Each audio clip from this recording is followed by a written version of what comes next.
Hey, everybody. Well, welcome to another episode of Double E's Talk Tech. My name is Mike Hoffman. I'm Daniel Bogdanoff, and with us again today we have... This is Brig Asay. I'm glad to be back with you guys. Yeah, we finally, you kept asking and begging us to be back on. Well, I've been offended that you guys haven't been asking me to come and join you again. We're trying to figure out what you don't know. Yeah. So it didn't take that too long to get to that list. Anyway, so today we're going to talk about pricing. So one thing that I see a lot of reviews and tutorials online for is people, telling you how to make install your own hardware, how to get it manufactured, and supply chain and design type stuff. But I haven't seen much about like how do you actually set a price for your product. So we're going to talk about that today. Brig, do you have an MBA?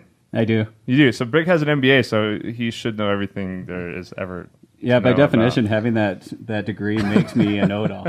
You are a master. Yeah, master. Watch out. Yeah, master. Another point of interest before Hoffman interrupts me because I know he's about to. What's new today? I feel like we're in a new place. The moon? Can we be on the moon? I think we're on the moon right now. So for those of you listening only on your podcast engine, we do this on YouTube. And Daniel set up a green screen. He's got some pretty good green screen practice. If you watched any of our Scope Month videos, he did all kinds of fun stuff with leprechauns. And there was a leprechaun, yeah. There was a leprechaun. So, yeah, we found a new room. I think it's more of a permanent installation, which is nice. For now, yeah. We were tired of schlepping all our gear back and forth, so this is something a little more. We're also in a volcano now, by the way. Can you do that in post? Yeah, I'm so sweaty right now because that volcano. Great. Yeah, okay. Cool. So let us know what you think our background should be. Maybe we can crowd vote that or something. So put that in the comments because we haven't figured out what we want it to be yet. But it's not going to be green, that's for sure. So maybe Ireland or something. Ooh. Yeah, it's green. Okay, so pricing. So, generally economics 101, you have supply and demand, right? And for example, since we work with oscilloscopes all the time, if we had 1 billion oscilloscopes on this planet, you could probably get them for free, right? There's no way 1 in 5 or 7 or 8 people actually need an oscilloscope. So if everyone had access to that many, the price would be zero. And if there was only 1 oscilloscope in the world, it'd be pretty darn expensive because people, need them. So somewhere in the middle, there's a price that gets set for hardware, and maybe software is a different discussion. But any thoughts on, where we want to go from there? That's actually an interesting approach. I was thinking we'd go more from top down, right? So what are your expenses versus your overhead versus what profit you want to do? But talking about from a scarcity standpoint is an interesting angle.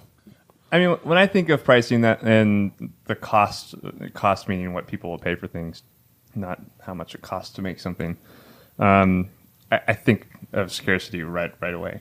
And when you're going into planning a product, so should I even try to make my own hardware and sell it? You have to have an understanding of how much it's going to cost you to make and an understanding, at least ballpark, of what people will maybe pay for it. Yeah, because I really think if you do your pricing and you say, hey, it's going to cost me $1,000 to make this hypothetically, so then I want to make 50% margins, whatever your number is, so I'm going to sell it for, let's say $2,500 or whatever that dollar is. If you base it off what it costs to make, you're going to fail in your pricing. Because customers may only be willing to pay $500, even though it costs you $1,000 to make it. So that's kind of, if I were to look at pricing and go, how do you start pricing? What I would say is the last place you want to start is how much does it cost to make your material? Because if you start there, you're going to fail. Customers don't care how much it costs us to make these, right? Not at all. You'll hear the pharmaceuticals talk about, oh man, we spent $1 billion in R&D to come out with that latest drug, so that's why the cost of it is $200 a pill or whatever it is. Right. But as a consumer, I don't care that it costs them $1 billion to make the pill. No. I just want to get better, and so I'll pay according to that and according to what's out actually out on the market. Right. What are you competing against? Is there another pill out there that already does it for $100? That's exactly right. And then how badly do I need it? Getting back to Daniel's scarcity thing, there is a huge point of how bad do I need it will depend on how badly I'll pay for it, right? So if it's something that, it'd be nice to have, then I'm probably not going to pay near as much as it's something that I absolutely have to have within reason. And I think a good example of that, I'm going to go back to scope scaling because that's what I've experienced in. On the EEV blog forum, someone figured out how to take a 200 megahertz oscilloscope, the 3000T, swap out some of the hardware components and make it a 1 gigahertz oscilloscope. We got some good laughs about that in the office here, didn't we? And the engineering effort to go through and like reverse engineer the whole thing was mind blowing to me. But the hardware cost there for them, and it's not the same as ours. We're not gonna go into our specific pricing, but it basically costs someone like between $200 and $300 to turn their 200 megahertz into a 1 gigahertz oscilloscope, and the price difference in the real world on that is 3 or 4x for a 1 gig that you'd pay for a 200 megahertz scope. Yeah, definitely. And as far as makers go too, I mean, it's kind of a pretty wide spread that you have to consider, right? Because there's a lot of people who are making maybe a very unique piece of hardware that has no competition, but also needs to have a fair market value, right? So scarcity isn't 100% of the thing. Maybe you're making something that no one else has made before, but what is it really? What is it really worth for someone to buy? Versus, I'm going to create a better LED display, or something, like a little hobbyist style display. It's like, well, there's a million of those out there, but maybe the value for that is still high enough where it makes sense for you to try to make some coin on the side by making your own. Yeah, and I do think the pricing gets harder. The newer the idea is, the harder it is to price it. Because when you're going in with an idea that no one else has ever done, there's no market value really for it. And so you have to go out and you have to talk with different people. Hey, how much do you think you're going to pay? How much would you pay for this? And what's going to happen is you'll get a wide range of, hey, I'd pay $100,000 for that. No, I'd pay 50 cents. And so you're going to get a wide range, and at that point you got to kind of figure out, okay, well, customers are going to do this or that. I'm going to go with a $5,000 tag on it.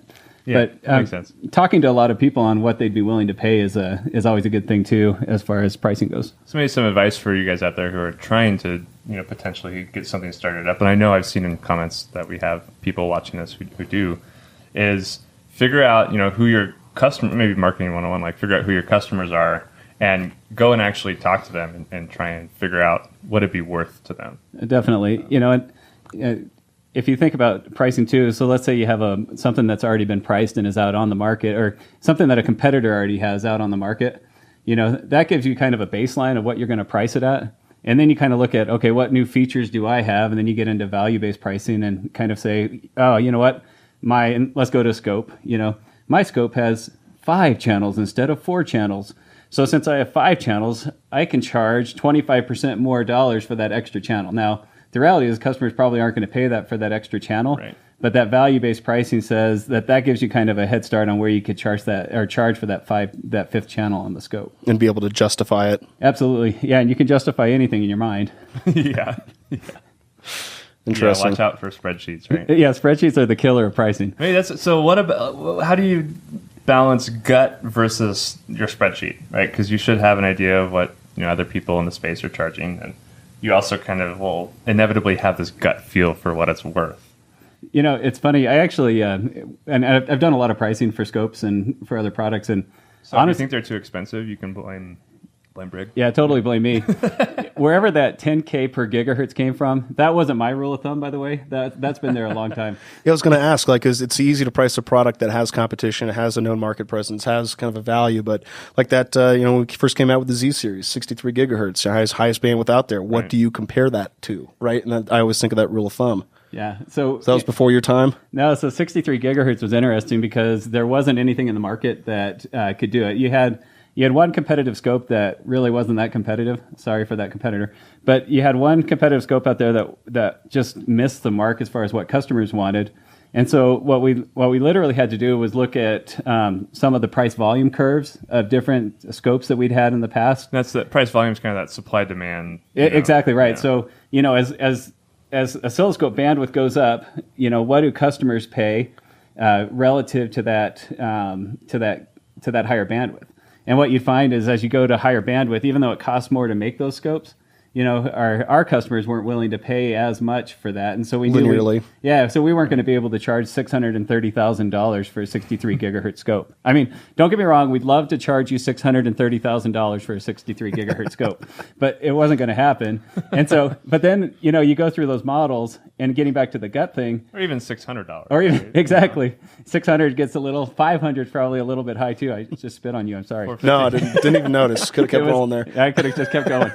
But you got to a certain point where you're like, okay, now the models say we can charge this, but my gut says we're still a little bit high for what the market's actually going to be willing to bear.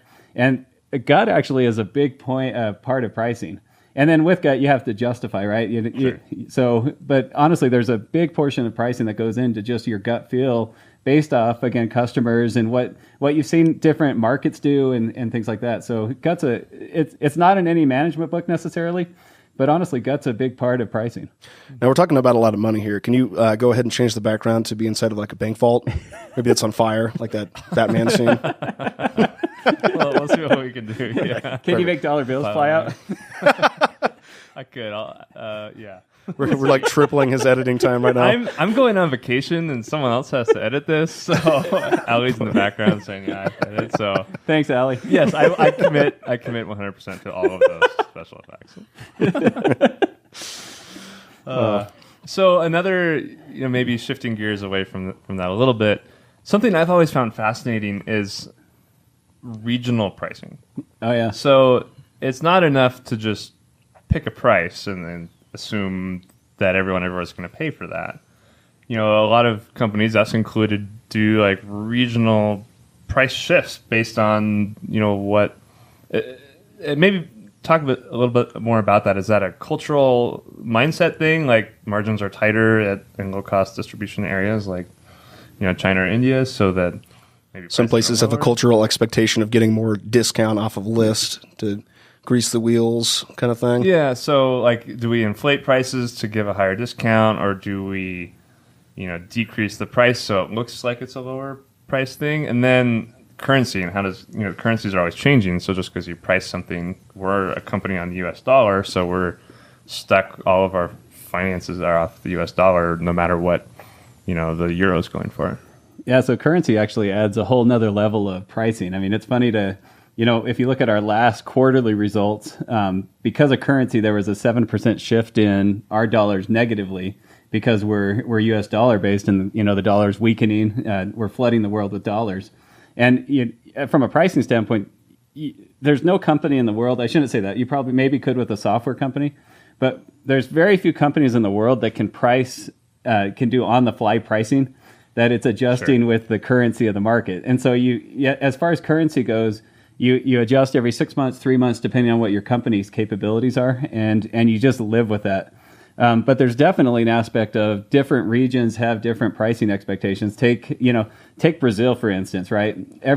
Going back to scopes, every scope we enter into Brazil, you have to pay 30% taxes on top of just to get it into the country. Yeah, Brazil. If you're making your own hardware, think long and hard before shipping into Brazil right now.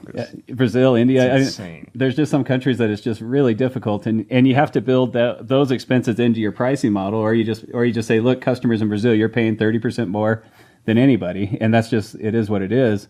But like Mike said, you actually have to know your customers a little bit, because there are some companies that their whole procurement department is based off how much money did I shave off of this vendor's list price. Okay, well, you shaved 25% off. Well, guess what? I'm going to jack my price up 25% up, so you can adjust it down, and at the end, it's a zero-sum game. It hurts my discount metric, but who cares? Because I'm making the same money. I mean, you see it in jewelry stores all the time, right? 75% off. That ring still costs $12,000. It costs $11,500 before the sale.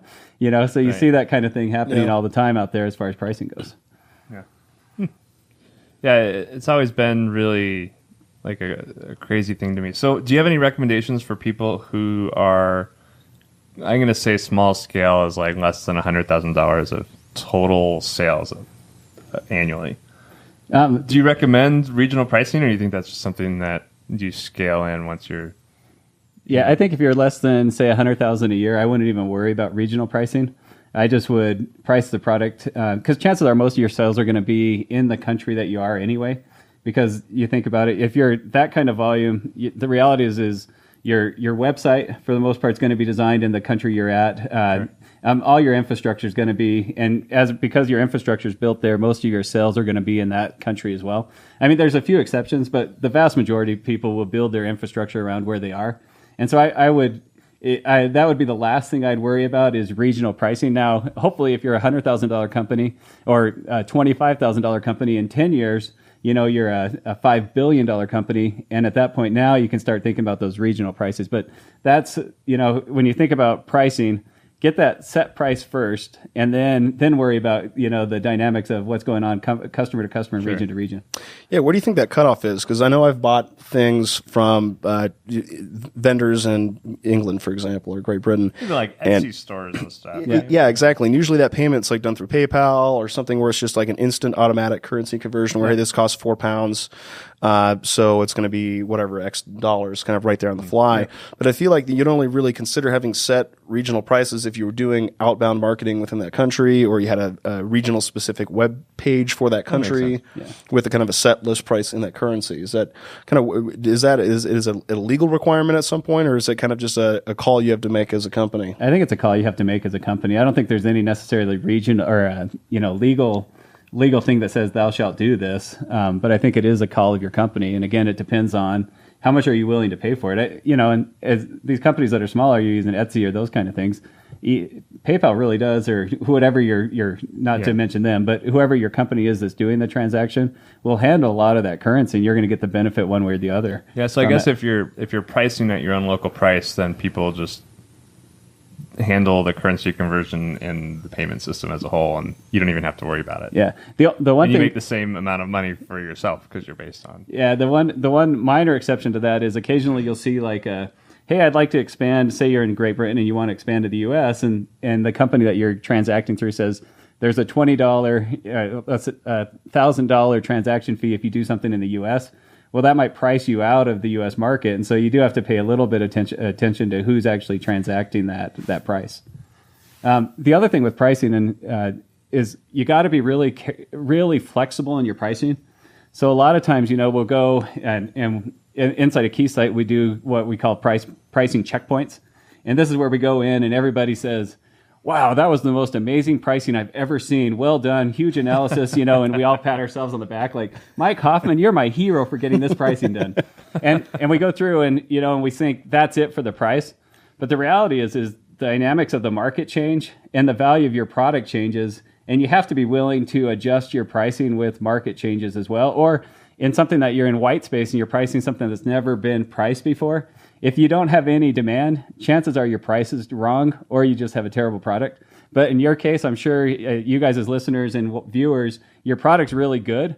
It's just your best product. Your product may be the best thing ever, but your pricing's just not quite right. And so you may consider a price adjustment. And by the way, if they're not buying, that doesn't mean your price is too high or too low. So you probably need to adjust it downward to get into the price volume curves. That's right. Speaking of which, for all you folks listening or watching, if you do have any insights or things that we haven't mentioned or don't end up mentioning throughout the rest of this, leave them in the comments. Let us know. There's a really interesting case study. You said maybe it's probably not that your price is too low. So REI, they have this like REI brand tent. It's like a dome tent, 4-person, whatever. And they set out, they're like, we're going to make the best tent. It's going to beat all the specs and features of all the other tents in the space. And we're going to price it $40 lower than everything else on the market. No one bought it. Because everyone was like, oh, REI is just like generic REI brand. OEMing this tent off of someone else in China or wherever, and it's not any good. So they sat down and said, well, this is crazy, but let's match it price wise with everything else in the market. And they started selling like hotcakes. Perceived value. Yep. Well, REI's built that reputation of being the high end kind of thing. Yeah. It's a really interesting. So your price, if you're not selling any, take a close look at what your product is. Yeah, absolutely. Make sure that, it works and people are reviewing it and, it's out there. People actually know about it. But, if it's too high, obviously no one's going to buy it. But if it's too low, people may have a perception that you're just using, counterfeit chips and components and that type of thing and doing whatever it takes to cut the cost down. So it's a really interesting dilemma. Yeah, the other thing with pricing too low, just if you come in and you price too low to begin with, you think about your market, and if you come in with something that you're going to go, hey, I'm going to be the lowest cost, highest value price of anything. Well, your market, there's only so much demand inside of your market. If you price too low, all of a sudden you've just shrunk your market.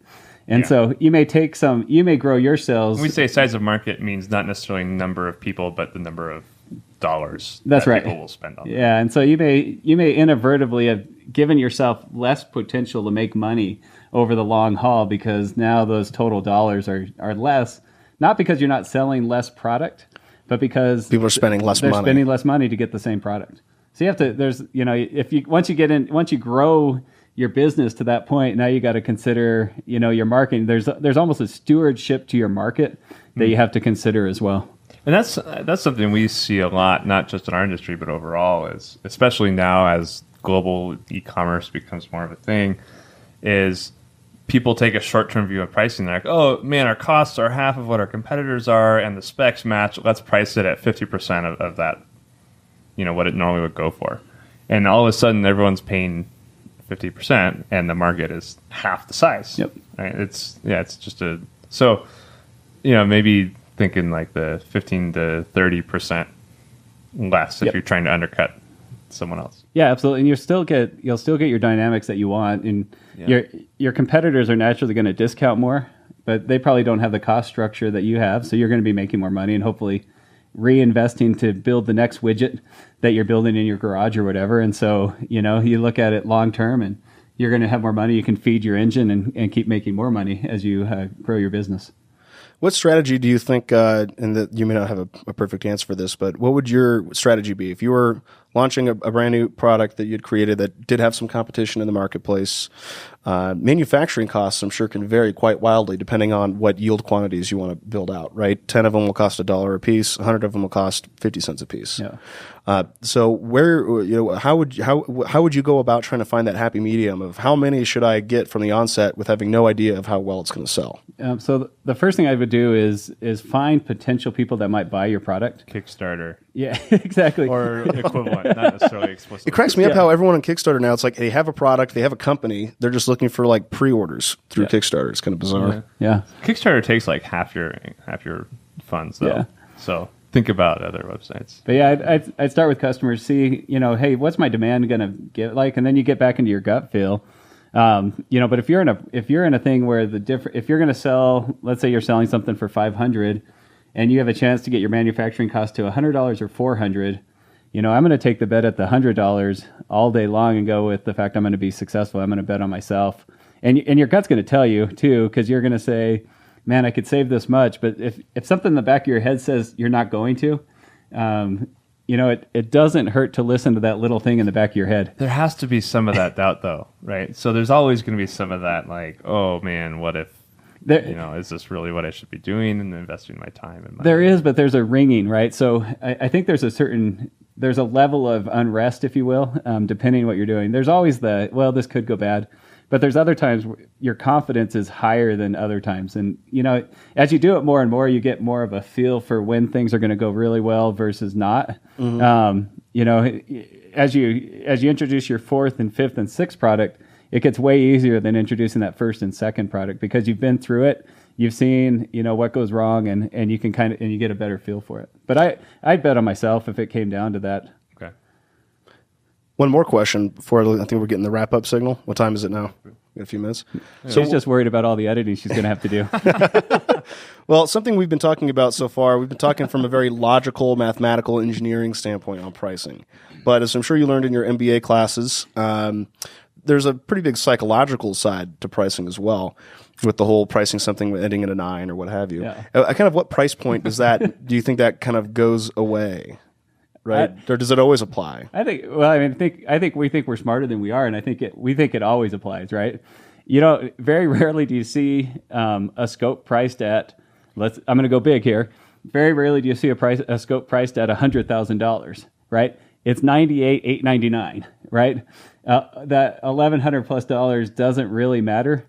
But we think, in our brains, we think, well, there's some spend, some VP level approval that if I stay under that it's going to be there. But I want to get as close as I can. It's worth $1,000 to bet that'll move the needle. That's exactly right. Too. Yeah. So, it's not as good as certain companies that if it ends with a 9, then it's a sale. If it ends with an 8, then it's clearance. If it ends with a 7, then it's, it's not quite that good. Yeah. But is that a thing?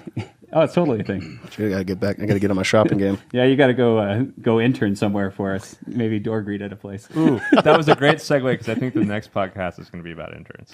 Oh, nice. Oh, really? Nice. Yeah, we're actually we talked about it at lunch. It's See, that's why you need to invite me more, is because I lead so well into the next thing. We're gonna have you intern at some big box store. That's Maybe right. Start selling our Z series there.